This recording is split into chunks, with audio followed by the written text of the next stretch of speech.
Dear Diary, I'm sitting here on my bed, staring at a blank page, trying to find the words to make sense of what I've done. Or maybe it's more about making sense of what I feel. I never thought I'd be in this position, feeling torn between two people. And yet, here I am. It all started so innocently. Ryan was in California again, visiting his family. He does that a lot, and I've always understood. We've been together for 8 years, and it's always been this way. I love Ryan. I really do. But sometimes it feels like he's living two lives, one with me and one with them. And when he's gone, I'm left here, alone with too much time to think. That's when I started spending more time with JJ at work. JJ was charming, in that laid-back kind of way, and always seemed to know how to make me laugh when I needed it most. At first, it was just something to do to pass the time. I told myself it was harmless, a little flirting, a way to feel less lonely. It's not like we were doing anything wrong, right? I noticed I laughed a bit louder with him. My days seemed shorter, and work, which had always been just work, felt lighter. I remember telling myself, it's just for fun. Ryan is miles away, and it's not like he'll know. But as days morphed into weeks, the gravity of my denial grew heavier. This harmless flirting wasn't so harmless anymore. JJ wasn't just a distraction. I was starting to crave his presence, his laugh, the way he said my name as if it was a melody. I don't even know when it happened exactly. Maybe it was the day he brought me my favorite latte without asking, or the time he listened to me vent about how much I missed Ryan without judging or trying to fix it. I felt seen in a way I hadn't in a while, and that scared me. I remember the first time I caught myself looking forward to seeing JJ, a little more than I should have. The guilt started to gnaw at me, a relentless reminder of the betrayal I was nurturing. It wasn't physical, no, but emotionally. I was inching away from Ryan. My shame hit me like a wave, but I pushed it down. It's just a crush, I told myself. Everyone has them. It doesn't mean anything. But deep down, I knew that was a lie. The thrill of this new friendship blurred the lines I had promised never to cross. The flirting became more frequent, more intense. I knew I should pull back, set some boundaries, but every time I tried, I found myself drawn to him even more. It wasn't just the physical attraction, though there was plenty of that. It was the way he made me feel alive, like I was someone worth paying attention to. I didn't realize how much I'd been missing that until JJ showed up in my life. I didn't think it would go this far. I didn't think I'd start comparing him to Ryan, wondering why things felt so easy with JJ and so complicated with Ryan. I didn't think I'd start making excuses to stay late at work or accidentally run into JJ outside the office. And I certainly didn't think I'd start questioning everything I thought I knew about love and loyalty. Now here I am. My heart has entangled itself with someone it shouldn't have. I wish I could go back to the beginning, before any of this happened. Before I let myself get too close, too attached. It was 2 years ago, at our office Christmas party. I remember it so clearly, like a scene from a movie that keeps playing in my head on repeat. I was looking forward to the party, excited to see JJ outside of work, where we could maybe just be ourselves without the pretense of professionalism. I knew it was dangerous territory, but I didn't care. Back then, I still convinced myself it was all just innocent fun. But then she walked in, his wife. I didn't even know he was married. How could I have been so clueless, so stupid? One look at her, and I knew who she was, even before he introduced us. She was beautiful, in that classic, effortless way that made me feel small and insignificant. But it wasn't her beauty that hit me the hardest. It was the fact that she existed at all. I should have been angry at JJ for not telling me. I was, in a way, but mostly I felt this overwhelming wave of guilt wash over me. What was I doing, getting close to another woman's husband? I didn't sign up for that. I didn't want to be that person, but there I was, standing there with a fake smile plastered on my face, trying to keep it together, while my heart felt like it was being ripped apart. The rest of the night was a blur.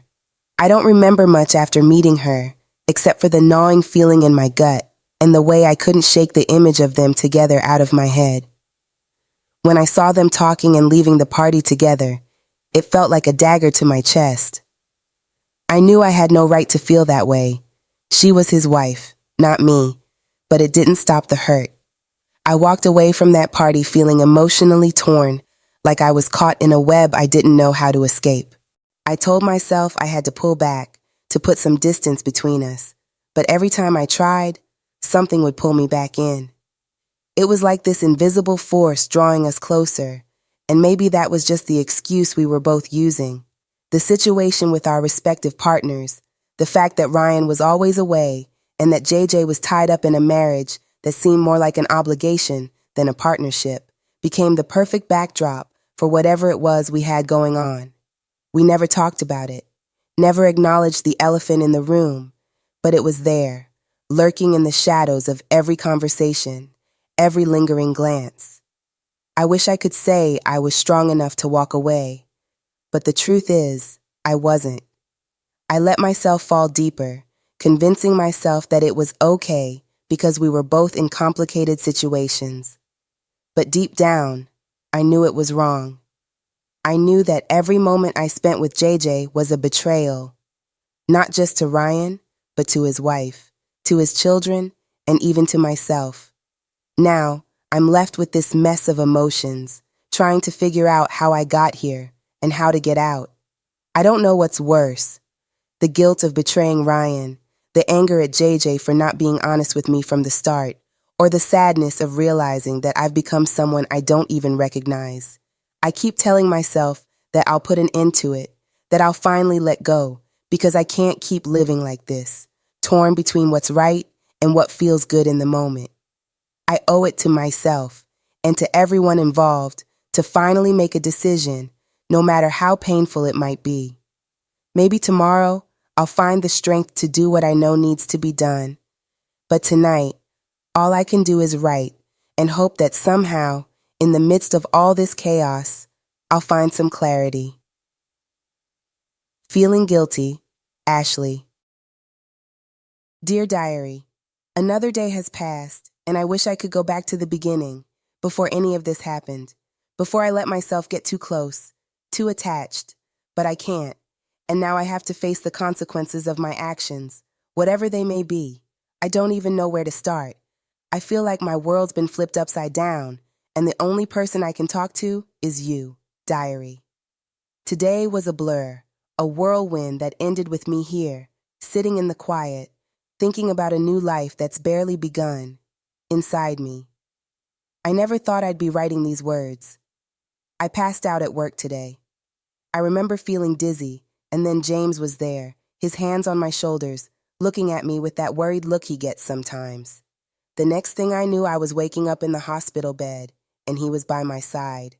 And then, the doctor told us that I'm pregnant. Pregnant. With James's baby. As I lay there, I felt so torn. I'm pregnant. This is my first child, my own little heartbeat growing. But instead of pure joy, I feel like I'm caught between happiness and the deepest guilt I've ever known. This baby deserves everything good and pure, but its father, he belongs to another woman, a woman he loves, a woman he's built a life with. How could I be so selfish? And then there's Ryan, sweet, loving Ryan. My heart aches when I think of him. When he came to me, his voice shook as he asked if the baby was his. I couldn't even look him in the eyes. The moment he heard the truth, it was like something inside him just broke. And I was the one who shattered him. Ryan was my first love, the man who taught me how to care so deeply. And here I am, the reason he's hurting. I told him the truth because he deserves it, but it hurts so much to see the pain in his eyes. I pray every day that he'll find peace, that somehow he'll be able to forgive me. I messed up. I know that. I let my heart lead me somewhere it shouldn't have gone, and now I'm paying the price. I've lost Ryan, lost the love we had, and all because I couldn't let go of my feelings for James. And James, He may have feelings for me, but he's still in love with his wife. He's still committed to his family, no matter what's happened between us. I can't hold on to any hope that he'll choose me. And honestly, I don't want that anymore. I want him to be happy. I pray he can mend his marriage and that he and his wife find a way to heal. They both deserve that. They deserve peace, and I hope they can find it, with God's help. As for me, I have to be strong. I need to work on myself, to be the mother that God wants me to be for this little one. I'm stepping into this alone, but I'll do whatever it takes to be the best mom I can be. I'll love this child with everything I have, and I'll make sure that he or she knows they are loved. I ensure they know God, self-love, and stability, no matter what it takes. I pray that co-parenting with James will go smoothly. I want my child to grow up knowing their siblings, to have a bond with them that's full of love, even if our situation is complicated. I know it will take time. Tonight, I just want to close my eyes and let this all sink in. I'm carrying a new life, and I've got a long road ahead of me, but I'll make it for my baby. This isn't how I pictured my life, but it's the life I've got now, and I'll do my best to make it a good one, for both of us. Always, Ashley.